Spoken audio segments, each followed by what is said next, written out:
Hello दोस्तों, नमस्कार। मैं विक्रम कुमार और आप देख रहे हैं जय भीम लाइव। दोस्तों, एक बार फिर से आप सबका हार्दिक स्वागत करता हूं। दोस्तों, आखिरकार बसपा सुप्रीमो मायावती जी ने गठबंधन कर ही लिया।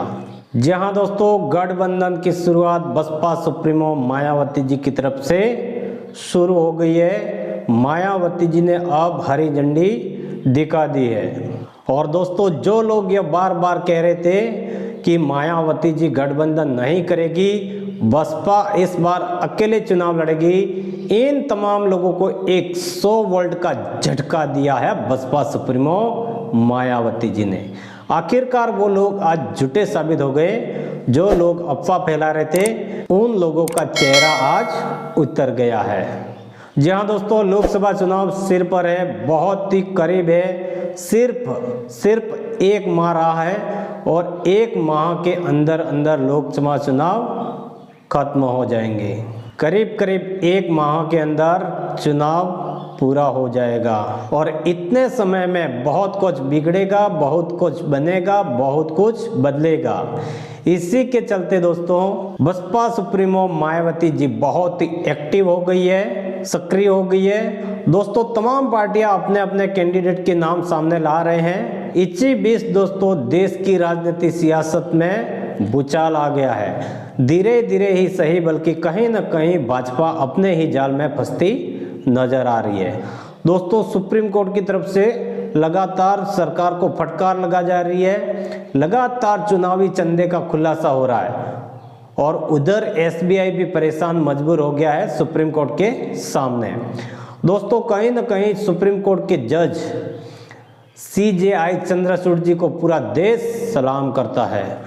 उन्होंने बहुत ही सराहनीय फैसले किए हैं। दोस्तों, आज 16 मार्च 2024 को ठीक 3 बजे चुनाव आयोग आचार संहिता लागू करने वाला है 2024 के लोकसभा चुनाव का, जो कि दोस्तों सूत्रों के आधार पर खबर है कि 7-8 फेज में चुनाव होगा। और दोस्तों, अप्रैल के पहले सप्ताह में ही वोटिंग शुरू हो जाएगी और मई के पहले सप्ताह में गिनती पूरी हो जाएगी। दोस्तों, कहने का मतलब पूरा प्रोग्राम सेट हो गया है कहीं ना कहीं।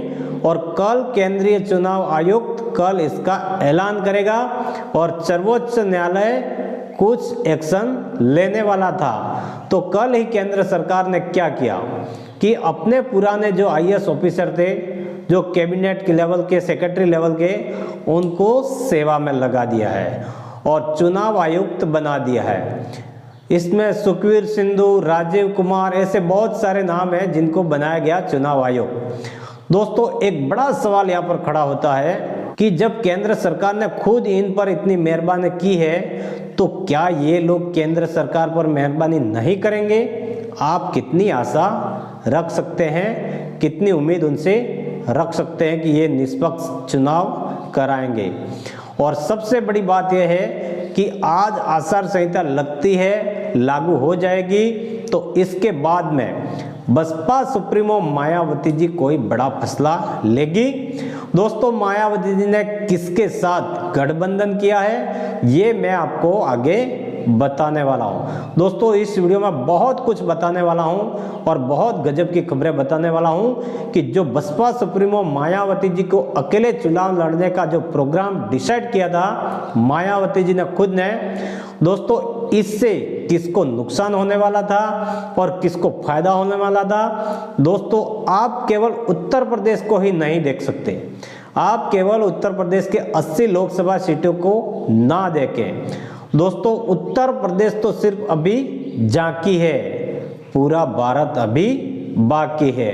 क्योंकि दोस्तों, बहुजन समाज पार्टी ने जो रणनीति बनाई है वो बेहद खास और सटीक है लोकसभा चुनाव के लिए। दोस्तों, बसपा की यह रणनीति को देखकर लोग कई बार अचंभित रह जाते हैं। दोस्तों, राजस्थान में बसपा इस बार ज्यादा से ज्यादा अल्पसंख्यक उम्मीदवारों को उतारने जा रही है चुनावी मैदान में।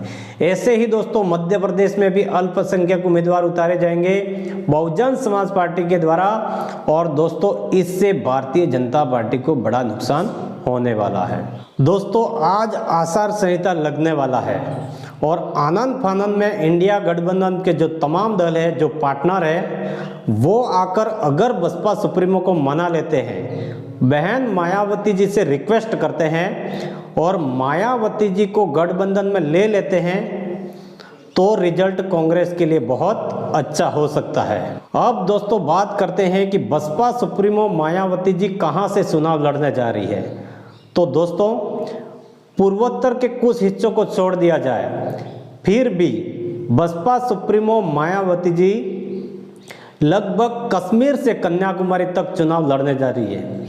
और दोस्तों उत्तर प्रदेश, बिहार, झारखंड, छत्तीसगढ़, उत्तराखंड, दिल्ली, पंजाब, हरियाणा, राजस्थान, गुजरात, महाराष्ट्र, तेलंगाना, मध्य प्रदेश, ऐसे तमाम राज्य में बसपा लोकसभा का चुनाव लड़ने जा रही है। और दोस्तों ऐसे में बसपा सुप्रीमो मायावती जी ने एक राज्य में गठबंधन कर लिया है, ऐलान कर दिया है। और दोस्तों इस गठबंधन में बसपा सुप्रीमो ने फाइनल मोहर लगा दी है और यह कह दिया है कि हमने गठबंधन कर लिया है। और दोस्तों इस खबर को आने के बाद में खास करके इस देश के SC, ST, OBC माइनॉरिटी समाज के लोग हैं, बहुजन समाज है, वो खुशियों से फूले नहीं समा रहे हैं, वो बहुत खुश हैं।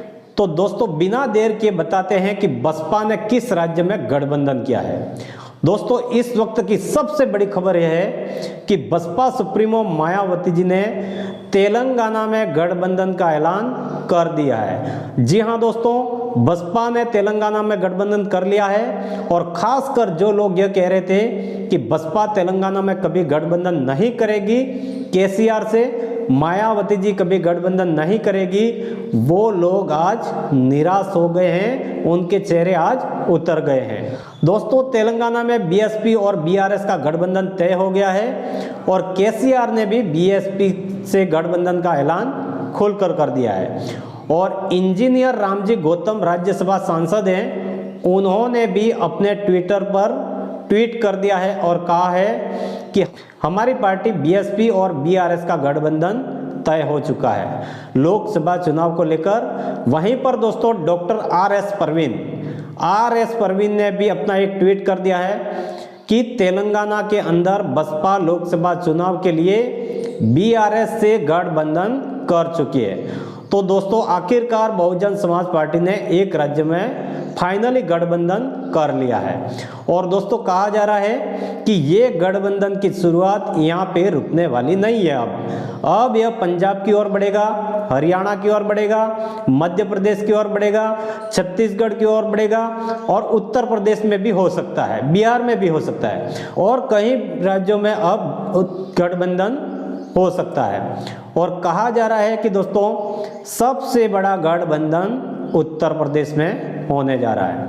दोस्तों तेलंगाना में टोटल 17 लोकसभा सीटें हैं। इसमें बसपा को 2 सीटों पर चुनाव लड़ने का फरमान जारी किया है। इसमें पहली सीट है दोस्तों हैदराबाद दोस्तों वो सीट है जिस पे AIMIM के असदुद्दीन ओवैसी साहब हमेशा चुनाव जीत कर आते हैं। और दोस्तों दूसरी सीट है नगर कुर्नूल की जो सीट है वह शेड्यूल कास्ट की रिजर्व सीट है।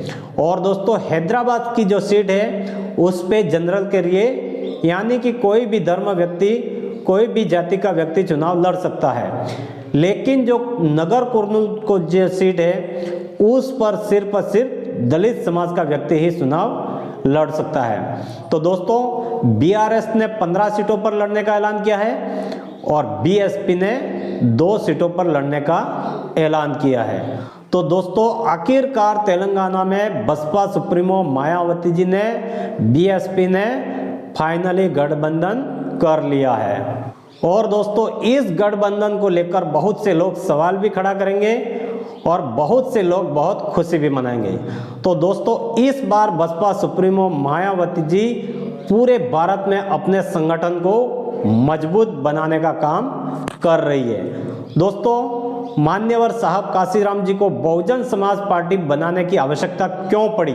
तो दोस्तों बहुजन समाज पार्टी को बनाने की आवश्यकता इसलिए पड़ी कि इस देश में कांग्रेस पार्टी और भारतीय जनता पार्टी ने इस देश के दलितों को, इस देश के पिछड़ों को इस देश के बहुजनों को, इस देश के SC ST OBC माइनॉरिटीज के साथ और यहाँ तक कि दबे कुचले मजलूम लोगों के साथ उनका अधिकार दे दिया होता तो बहुजन समाज पार्टी बनाने की जरूरत नहीं पड़ती। और दोस्तों, मान्यवर साहब काशीराम जी ने कहा था कि वोट हमारा राज तुम्हारा, नहीं चलेगा नहीं चलेगा। तो दोस्तों, सभी बातों को लेकर आपको अभी आगे बढ़ना है। तो दोस्तों, आज की वीडियो में इतना ही, और इस पूरी जानकारी के पीछे आपकी क्या राय है कमेंट में जरूर बताएं। अगर वीडियो अच्छी लगी हो तो वीडियो को लाइक करें, अपने परिवार दोस्तों में आगे शेयर करें, चैनल को सब्सक्राइब करें। मिलते हैं नए वीडियो के साथ में, तब तक के लिए जय भीम, जय भारत, जय संविधान।